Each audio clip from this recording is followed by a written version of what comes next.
Practice tomorrow, and we'll gauge his progression and go from there. As everybody knows, it's day to day, and we'll see how he is when he integrates into other guys in the ice besides just himself. David likely won't be practicing tomorrow. I think we'll have a better idea that he's having further testing done today. We may have an update, but I don't promise you that until the doctors can get back to us. What has it felt like watching Jim Montgomery succeed?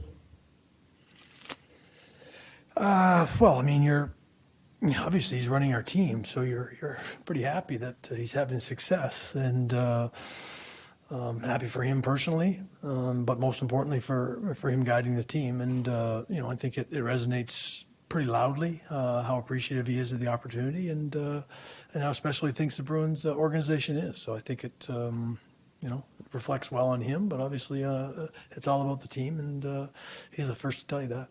How impressed have you been in just the discipline for your team? Clearly, Florida's had a bit of a strategy to try to get under your players' skin, get them to take penalties that lose their composure, and it doesn't really happen too much in this series.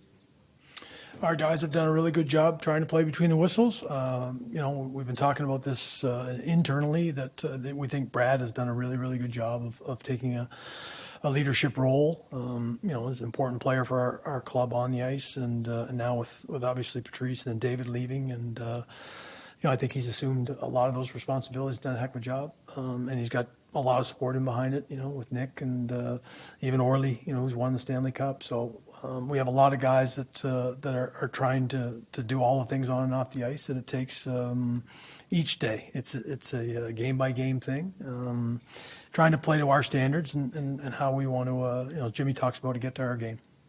From a hockey standpoint, how confident were you that he was going to be able to get back to his game like he has been able to in the series?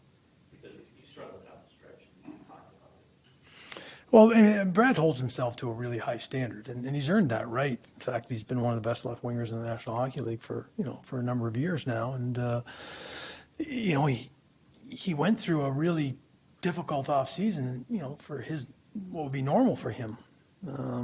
And then the wear and tear. He refused to necessarily come out of games and think that maybe, trying to play through things and having those conversations. But, he's just a driven person and wants to be at the highest level. And he found other ways to make sure he was contributing if it wasn't necessarily on the score sheet each night.